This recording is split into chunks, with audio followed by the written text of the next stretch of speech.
नमस्कार बच्चों, very good evening to all of you. उम्मीद करता हूँ आप अच्छे होंगे, स्वस्थ होंगे, जबरदस्त होंगे, मस्त होंगे। तो गाइज, आज का ये सेशन भी उतना ही इम्पोर्टेंट है जितना आप अपनी प्रिपरेशन के लिए या एग्जाम के बाद उसके गाइडेंस के लिए या कहीं एडमिशन के लिए बात करते हो।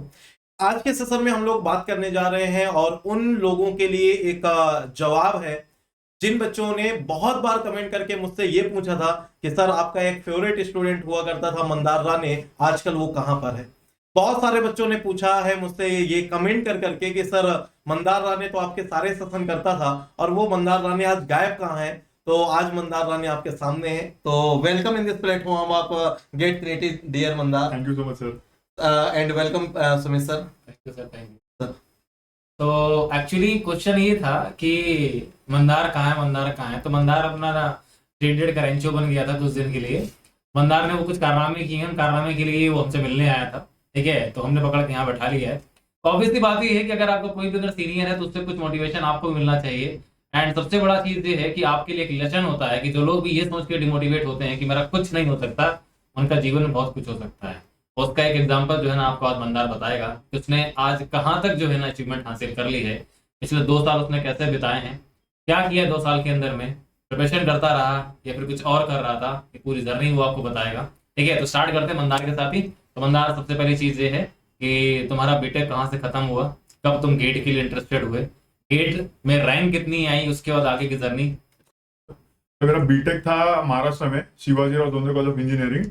उसके बाद फिर मुझे गेट का पता चला जब मैं पास आउट हो गया, उसके बाद पता चला अनफॉर्चुनेटली। मतलब जब 2021 में मैं पास आउट हुआ, तो पास आउट जब हुआ तो मैंने गेट दी थी, बट मुझे पता ही नहीं था मतलब गेट का पढ़ाई कैसे करते थे, मुझे पता ही नहीं था। बट मैंने ऐसे दे दिया था गेट। और मेरे सीनियर भी बोलते थे कि बहुत टफ होता है, क्वालिफाई अगर नहीं होता है, तो वो डर मन में बैठा था सर। तो उस बहाने मैंने कुछ पढ़ा भी नहीं था।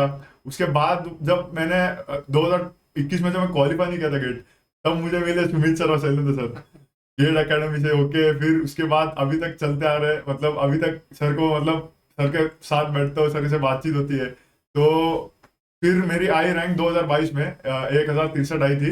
उसके बाद फिर मैंने एडमिशन लिया IIT BHU में केमिकल इंजीनियरिंग में सर। और कहीं ऑफर हुआ था उस टाइम? और आईसीटी में तुमने चेक बनवा लिया था अपना डेटा? हाँ सर, ICD में मुझे ऑफर आया था, IIT गांधीनगर से लास्ट में ऑफर आया था, और एक सर IIT ISM धनबाद से ऑफर आया था सर। और IIT BHU तो सर है ही। आईसीटी को तुमने छोड़ करके आईटी बीएचयू चूज किया? हाँ सर, ICD को उस टाइम पे सर बड़ा कंफ्यूज होता था मंदार सर। कि सर मैं क्या करूं, ये ले लूं, मैं मुंबई का ही हूं। काउंसलिंग कराने गया था तो हॉल में बैठ के पूछ रहा था, सर मेरा नंबर आ गया, मेरा नाम काउंसलिंग करूं क्या? मैंने कहा, तुम परेशान मत हो, आईटी बीएचयू जाओ। हाँ सर, हाँ, उसके बाद फिर आईटी बीएचयू से कहानी स्टार्ट हुई। बिल्कुल सर, फिर इंटरव्यू दिया वहाँ का, इंटरव्यू सर। क्रैक हो गया, फिर बिल्कुल सर। एमटेक स्टार्ट किया। बिल्कुल सर। एमटेक के साथ साथ गेट किया कि नहीं किया? एमटेक के साथ साथ सर शुरुआत में सर गेट किया था फर्स्ट ईयर में। उसके बाद फिर फर्स्ट ईयर होने के बाद सर रैंक आई सर गेट 2023 में मेरी 423 रैंक आई सर। उसके बाद फिर हुआ सेकेंड ईयर स्टार्ट सर, तब सर गाइड्स अलॉट होने लगे सर। उस रैंक पे तुम्हारे पास तो कुछ पेश कॉल भी आए होंगे? हाँ सर, मुझे IOCL का कॉल आया था सर, IOCL का, और RCFL का मैंने सर एग्जाम क्रैक किया था। RCFL का मेरा इंटरव्यू का कॉल आया था सर उस टाइम। और आरसीएफ का रिसेंटली तुम्हारे पास अभी ज्वाइनिंग का ऑफर भी आया था? हाँ सर, रिसेंटली RCFL के ज्वाइनिंग का ऑफर आया तुम्हारी था सर। मेन कहानी है, तुमने आरसीएफ छोड़ करके और ये तुम्हारा जो प्लेसमेंट हुआ है, ये क्यों ज्वाइन किया, आज तुमको ये भी बताना है। हाँ सर, बिल्कुल सर। एक्चुअली क्या था, RCFL में मतलब जो मुझे डेजिग्नेशन मिली थी वो मैनेजमेंट ट्रेनिंग की मिली थी, केमिकल की, वही मैनेजमेंट मिलती है। केमिकल प्रोडक्शन जॉब की। और जबकि और पैकेज उसका था 12 LP था सर।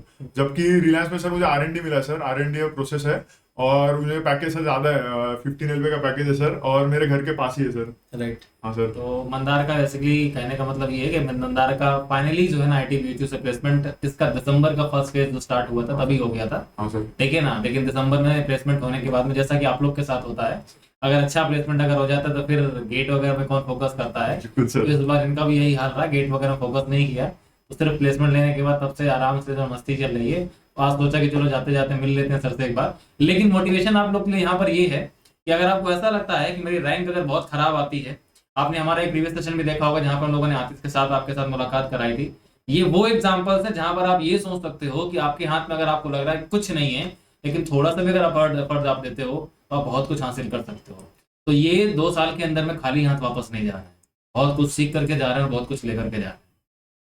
तो गाइज, एक क्वेश्चन यही था ना कि गेट में अगर रैंक नहीं आई तो क्या मुझे PSU मिल सकता है। गेट में रैंक नहीं आई तो उन बंदों के लिए ये एक सबक है कि 2 साल के लिए आप एमटेक में एडमिशन लीजिए, आपको फिर चांस मिलेगा। पहली बार 1000 कुछ रैंक थी, फिर दूसरी बार में 400 कुछ 423 रैंक आ गई, और उसके बाद इनको आरसीएफएल का कॉल भी आ गया, है ना, ज्वाइनिंग लेटर आ गया, बट इसके बाद फिर ज्वाइन नहीं किया क्योंकि प्लेसमेंट वाला ज्यादा बेटर था। सो बहुत बार अपॉर्चुनिटी मिलती है, लेकिन आपको पहले अटेम्प्ट में आज अपॉर्चुनिटी मिल जाए ये जरूरी नहीं। मुझे आज भी याद है कि जब मंदार पेपर देकर आया था, पेपर के जस्ट बाद मेरी मंदार से बात हुई। बहुत परेशान था, और इतना परेशान था कि ये अपना सोल्यूशन तक मैच नहीं किया उस दिन, और उसके बाद लगातार जब तक बीएचयू नहीं मिल गया तब तक परेशान रहा। मैंने एक ही चीज समझाई थी कि जो ये रैंक आई है ये भी अच्छी है, इससे अच्छी आ सकती थी, तो आप आगे ट्राई करो ना। नहीं तो और अगले साल सब 423 मारा। इनकी परेशानी अभी खत्म नहीं होने वाली, क्योंकि आज मुझे पूछ रहा था, मेरा सर ये बताओ जरा, वहां अगर मैं जॉब ज्वाइन कर लूंगा तो जॉब के साथ तैयारी कैसे करनी है। तो इनके क्वेश्चंस खत्म नहीं होते हैं। अभी मैं लास्ट टाइम जब गया था वो सेमिनार लेने IIT में, तो वहां मैं 80 घाट पे 1 घंटे बैठा था। इसका एक ही क्वेश्चन था, सर मेरा हो जाएगा ना प्लेसमेंट?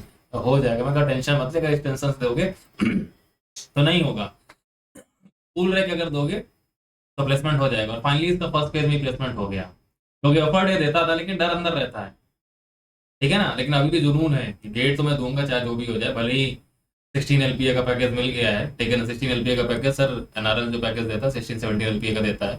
बहुत अच्छा सारे पैकेज है। पीएसयू के पैकेज सर इसके पैकेज से कम है, छोड़ दिए ना। वही वही मैं कह रहा हूँ। तो इसलिए जो ये सोचते हैं ना कि हम एमटेक क्यों करें या एमटेक नहीं जाना है, तो बेटा ये उन लोगों के लिए कम से कम एक आंसर है, एक सीधे सीधे प्रूफ है कि बीएचयू वैसे भी इस समय अदर आईआईटी से कंपेयर करें तो मुझे लगता है बॉम्बे के बाद सेकंड हाईएस्ट प्लेसमेंट दे रहा है। वो अलग बात है कि किसी आईआईटी से एवरेज प्लेसमेंट ये ऑफर है वो कम का मिल सकता है on average, but placement number आप स्टूडेंट्स का ज्यादा हो रहा है। तो बहुत सारे बच्चे जो अदर आईआईटी जाने का सोच रहे हैं ना, वो बीएचयू आ सकते हैं। बीएचयू में प्लेसमेंट बहुत अच्छा चल रहा है, और अभी इस समय तक कंपनी आ रही है प्लेसमेंट के लिए। बहुत सारे बच्चों का इस समय प्लेसमेंट हुआ है, और लास्ट मंथ में ये अतीश का भी प्लेसमेंट हुआ है। तो इसलिए बीएचयू एक अच्छा ऑप्शन है केमिकल इंजीनियर्स के लिए, और उन बच्चों के लिए जिनको ये लगता है मैं एमटेक करके क्या करूंगा। गेट में जरूरी नहीं हर बच्चे की टॉप 100 रैंक आ जाएगी, अगर 1000 रैंक भी आएगी तब भी आपको 15-16 लाख का पैकेज मिल सकता है। ये एग्जांपल है मंदार राणे। सो उन सभी बच्चों को जो बहुत पूछते थे कि सर मंदार कहाँ है, तो मंदार आज सामने आ भी गया है, और ये भी दिखा दिया है कि उसने इस 2 साल के गैप में जो किया है वो इसलिए गैप था क्योंकि उसको कुछ क्रिएट करना था, और उसने क्रिएट करके दिखाया। तो हर एक बंदा बस एक लगन जरूरी है, और हमारे साथ एक अटैचमेंट बना के रखिए, एक टच में रहिए, बाकी सारी चीजें प्रॉपर आपको गाइडेंस मिलता रहेगा और आप आगे बढ़ते रहोगे। जब भी आप दूरियां बना लेते हो, कट लेते हो, आपको लगता है अब तो मैं हीरो हो गया हूं, बस प्रॉब्लम वहीं से स्टार्ट हो जाती है। क्योंकि ऐसा हमें फील होता है, आपने अभी कितनी दुनिया देखी होगी ये शायद आपको नहीं पता, और हमें लगता है कि हमें तो सब नॉलेज हो जाता है ना। उसका प्लेसमेंट हो गया, उसके बाद भी वो उसका क्वेश्चन यही है कि सर अब तैयारी कैसे करनी है, अब आगे कैसे बढ़ना है। तो ये कुछ चीजें होती हैं जो आपको अवेयर कराती हैं आगे के पास से। तो हमेशा टच में रहिए, और किसी ऐसे सीनियर के भी टच में रहिए जिसने ये जर्नी फेस की हो, जिसने ये सारे हर्डल्स फेस किए हो। उससे आप लोगों को एक सही गाइडेंस मिलता है। जिसने खुद कभी क्वालिफाई नहीं किया वो हमेशा ये बताएगा गेट बहुत टफ है।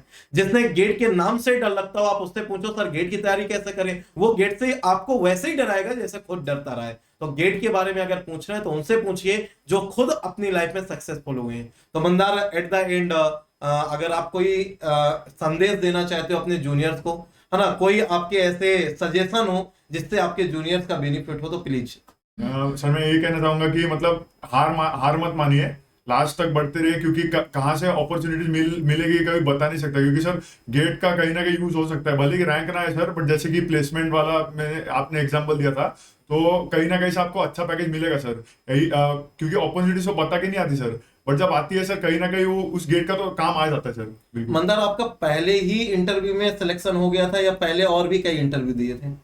सर मतलब पीएसयू के इंटरव्यू दिए थे, आईओएसएल आरसीएफएल के, बट प्लेसमेंट के टाइम पे मेरा पहले इंटरव्यू में हो गया था सर। लेकिन कहीं ना कहीं उन इंटरव्यू से सीखने को मिला बिल्कुल होगा। सर, बिल्कुल। उसमें आप फेल हुए होगे तो डिमोटिवेशन भी आया होगा। बिल्कुल सर। गेट में रैंक नहीं आई तब भी डिमोटिवेशन बिल्कुल आया, सर, बिल्कुल। लेकिन आज फाइनली सक्सेसफुल हो आप। तो बिल्कुल इसके सर। पीछे जो ये जर्नी है, तो लाइफ में बेटा बहुत बार आप गिरोगे तभी चलना सीखोगे। तो इसलिए कभी भी एक बार हार होती है ना, तो उससे हार मान के नहीं बैठ जाना, उस हार से सबक लेके आगे बढ़ना है और फिर फाइट करके फिर जीत हासिल करनी है। और मंदार की तरह आपको भी अपने जूनियर्स के लिए कुछ एग्जाम्पल सेट करने हैं सर। स्ट्रगल्स खत्म होने वाले नहीं है, लेकिन मेन चीज ये है कि अब अगर अपॉर्चुनिटी तुमको मिली है तो उस अपॉर्चुनिटी को कन्वर्ट करना आता है कि नहीं आता।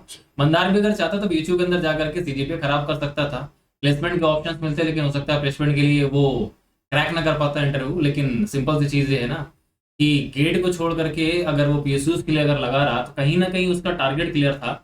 हमेशा हम आपसे एक चीज बोलते हैं कि आपका जो प्रायोरिटी है वो क्लियर होनी चाहिए। जब उसने प्रायोरिटी अपनी प्लेसमेंट की तरफ रखी तो प्लेसमेंट उसने हासिल किया। जब उसने पहले साल प्रायोरिटी गेट के लिए रखी थी तो उसकी रैंक में इंप्रूवमेंट भी हुआ और उस एमटेक के साथ में उसने रैंक को इंप्रूव भी किया।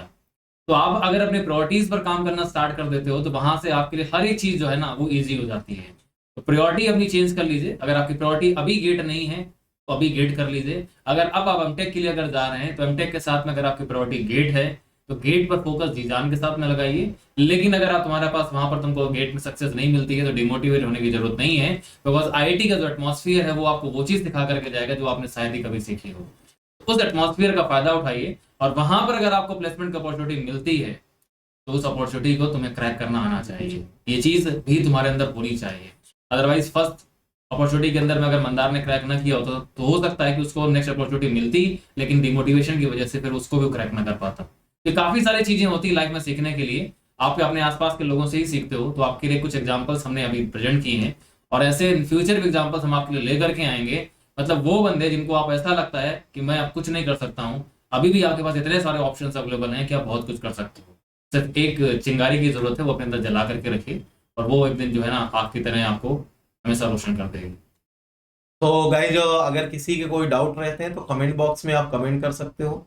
जितने भी ये सेशन हो रहे हैं, जिन भी बच्चों के साथ में हो रहे हैं, उनकी जो लिंक्डइन प्रोफाइल है उसकी लिंक मैं यहाँ कमेंट बॉक्स में पिन कर दूंगा, ताकि आप उनको फॉलो कर सकते हो, लिंक्डइन में उनसे कनेक्ट हो सकते हो। और इन फ्यूचर हो सकता है कि इन लोगों की कंपनी में कुछ वैकेंसीज हों, है ना, जिससे आप लोगों को हेल्प मिल जाए। बहुत कुछ आपको सीखने को भी मिल सकता है, आपके डाउट भी क्लियर हो सकते हैं। आप बीएचयू के बारे में या इनके जहाँ पर जॉब करेंगे उसके बारे में कोई भी क्वेश्चन होता है, आप डायरेक्ट कनेक्ट करके पूछ सकते हैं, कमेंट बॉक्स में पूछ सकते हैं, उससे के आपको आंसर मिल जाएंगे। इस चैनल को अगर सब्सक्राइब नहीं किया तो सब्सक्राइब कर लीजिए और सेशन को लाइक कर दीजिएगा, क्योंकि ऐसे मोटिवेशनल सेशन आप लोगों के लिए हम लोग लाते रहेंगे और इस तरीके से आप आगे बढ़ते रहिए। Good luck, all the best and again best wishes for Thank you so your much, career. sir. Thank you so much, बस sir. आगे बढ़ो बेटा और ऐसे नाम रोशन करो Thank अपने you, sir. पेरेंट्स का भी और Thank you. हम लोगों का भी। Thank you, sir. Thank you sir, take care, Thank you, Okay. sir. Thank you everyone. Thank you.